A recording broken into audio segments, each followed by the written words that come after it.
What's up, my fellow Yamaha Star Venture enthusiasts? I thought I'd put this video up because it's hard to find any stuff on Star Ventures out there. So maybe this will help somebody out. Maybe it won't. I'm not even sure it might help me out. But I've overheard on the forums that this little trick here may reduce the heat underneath the left leg.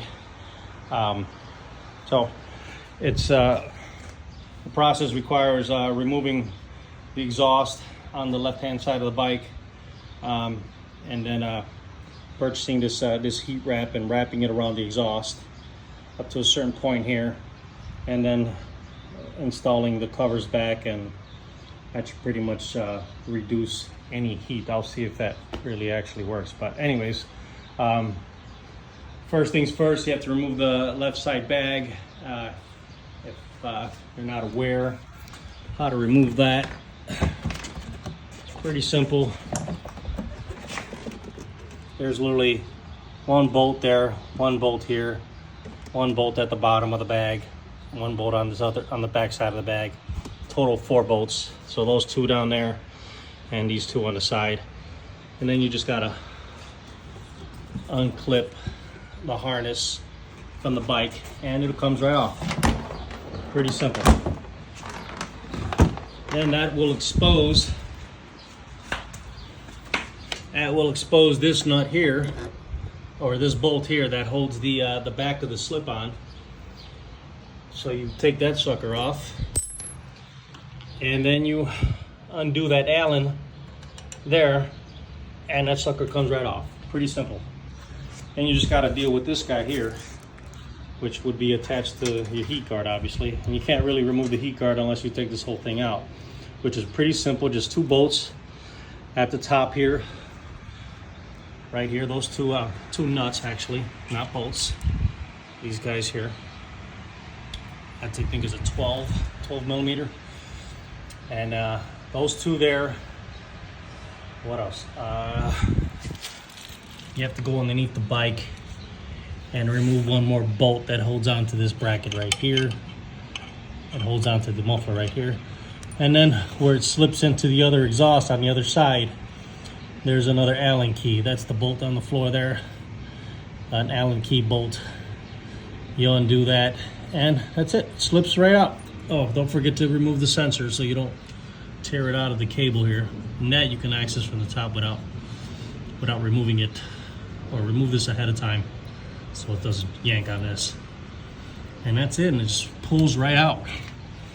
Then it's just a matter of undoing these 2 clamps here, or these 3 clamps here, 1, 2, 3, and 2 bolts on the back end here that hold on to the back side here of the exhaust. And that's it, and it pulls right out.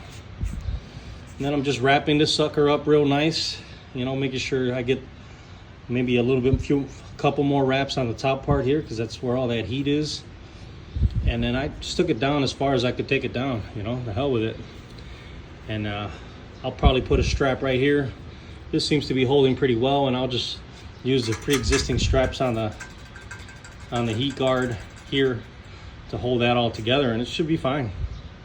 And it's simple as that. And I'll just reverse the process and throw it all back on the bike, and hopefully it makes a difference. You know, I don't really feel the heat like some people explain, but 1 or 2 times when I was in California and it was crazy hot, yeah, I felt it. So, and maybe you'll feel it more too, like in sit and go traffic, you know. But other than that, when you're riding, you're pretty much good, you know. You know, they do make other flaps that you can put underneath the seat, and they do make the shields that go on the bottom here to direct more air flow into the inside. But you know, you got these vents down here at the bottom to keep those open. That helps, you know. And that's it. But I figure I'd do it. Couldn't hurt, and it might help on those really crazy hot days. All right, so I'll get back to you guys and show you how it turns out and see if I feel a difference. All right, thanks. All right, everybody, so this is part 2.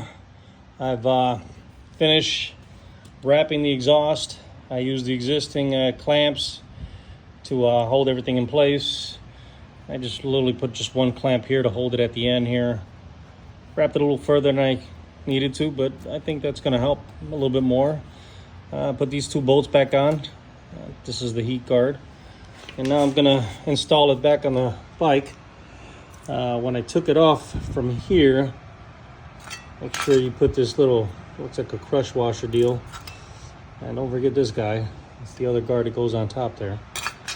So yeah, it's going to be these 2 bolts right, these 2 nuts right here will hold it in place there. Don't forget your sensor, which I've made the hole for there. And then you're just simply going to slide that sucker into the bottom on the other side there. If you can see it right there, it'll slip right in there, and then you simply just put that Allen key bolt, and that holds it in place there. And then there's one more bolt right here that'll hold the rest of the exhaust, and that's it. And then the slip-on pretty easy. Just that Allen key there and the 1 bolt in the back there, and we're back in business. All right, so I'm gonna put that back together now. I really should get a tripod for this phone so you guys can see it, but it seems pretty self-explanatory to me. But you know, it helps to be able to see the whole video through. Maybe next time.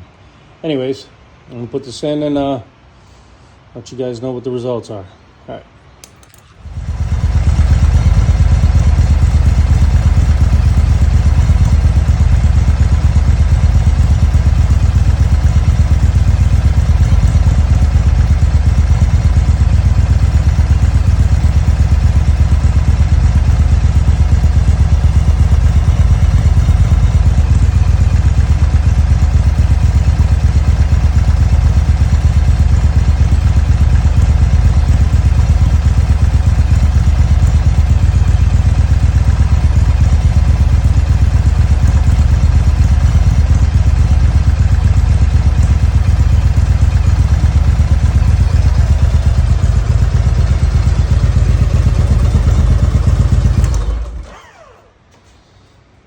So it's part 3.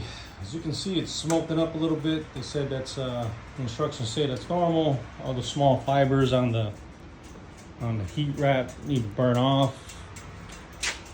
This is the one I bought. Heat insulation,